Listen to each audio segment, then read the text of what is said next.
this week is the 30-year anniversary of Brian's ordination. While we have not known Brian for all of these 30 years, we all know the great job he has done at Gilead since he arrived. I know we as a congregation appreciate the leader and person Brian is, but I'm not sure any one of us can put this into words as well as the lady I received a letter from a few weeks ago.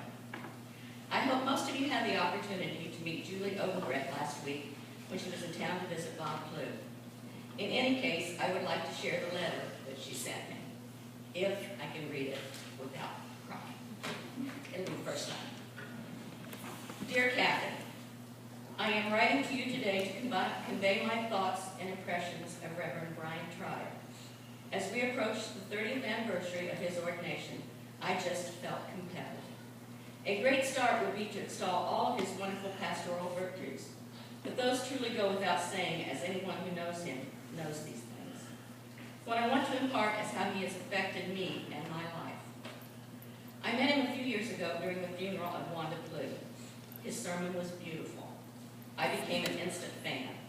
The following day, he came over to Bob Plew's home and provided us all with great foods prepared by the members of the church.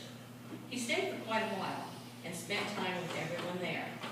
What I realized later was that he was taking stock of us all to see how we were doing. For years, he and Bob have forged a relationship that is so endearing. They have become great friends that extend beyond pastor and parishioner, frequently sharing a meal, text, or phone call. This past year, my fiance, Danny Plew, was diagnosed with lung cancer. We decided that if we were to get through this journey, we would need spiritual guidance and support. There was only one man that we wanted, Brian. He was available to us at all times and remains that way to me today. His prayers with us were powerful, spiritual, and personal. Danny had expressed to Brian that his only regret was that we had never married in the eyes of God. Instantly, Brian suggested a marriage commitment ceremony. Danny was thrilled. I had thought that we would just do it by phone, but with the intervention of Danny's brother Dave, Brian and I were set up with Skype. The ceremony was held in hospice in the presence of our family and friends. I will never, ever forget the most generous, thoughtful gift. Danny left us on March 24th. On March 31st, we held a celebration of his life in Milwaukee. Brian drove through a torrential rainstorm from Shelbyville to officiate. It was outstanding. He talked to Paul and pointed out, not Paul McCartney, homage to Danny's love of the Beatles. Not only that, he had a great spiritual impact on many of the attendees who were so deeply moved. Rock star was one description used to describe his ability to bring relevance and relatability to the circumstances. He stayed for dinner and mingled, then left again in the rain and drove back to Shelbyville so that he could be there with one of his dogs that needed medication in the morning. Who does that? Brian. On May 19th, we had a second celebration, this time in Shelbyville. Again, without hesitation, Brian was there to see us through.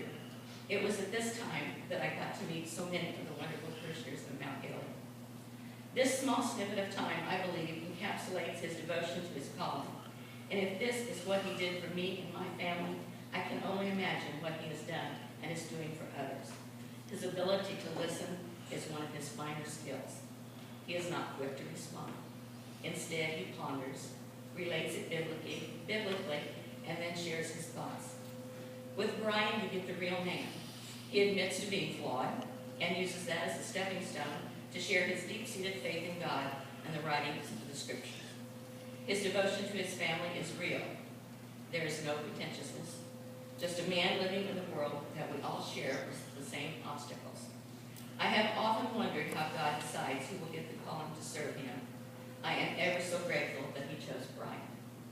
I am blessed to know him, blessed to have him as my spiritual guide, and we are blessed that he has served so many for 30 plus years. Rock on, Brian. Signed, yours in faith, Julie. I'd like to thank Julie for a beautifully handwritten acclamation. She did send it to me through Bob, as I am his deacon. He's in my flock, so that's how I ended up with the letter. I thought about this, and every Sunday we hold worship service here. Every year we pay our taxes. Every morning the sun comes up, it's replaced by the moon at night. These things just happen. We don't really think much about them. We just take them for granted. Kind of like having a good minister. Julie's letter goes to us. So, we all wanted you to know what we think of you as a 30-year veteran in the Lord's Army. Last week, you all submitted words. We collectively selected these words that we feel best describe you and your service, and so you don't forget, we have a small gift for you. All right. This is just a sampling of what some of the people think about getting one word. It's been here, one thing. I'd like to show it Thank you. to the congregation. What's it say on the bottom there? Things are not enough. So, thanks are not enough words to express our love and appreciation for your 30 dedicated years for the service of our Lord Jesus Christ.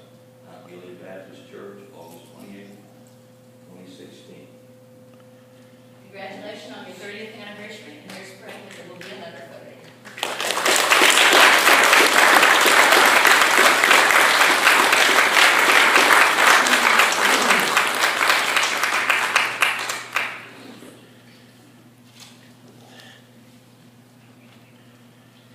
Thank all of you for giving me the strength and encouragement to keep on going. I think as I talk to other pastors, I think that probably the biggest reason that most pastors retire or leave the ministry is because they feel isolated, feel alone. They lose that connection with God, because ultimately the connection with God comes through the connection with God's people. And you've made it so easy. I remember when I became your pastor 9-some years ago, that Johnny asked really the most important question: will you love us? And I have and will continue to love you. You are my family and my friends, and you mean so much to me. And I feel that every week. And so, as you come in, I hope I'm giving you, in God's name, from the Lord, a gift of encouragement and strengthening, and I feel like I receive it every Sunday as well. So may we continue to glorify God and be holy, be set apart, Johnny. Thank you. Thank you, Kathy.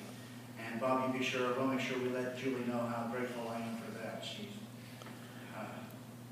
So let's continue, if you would.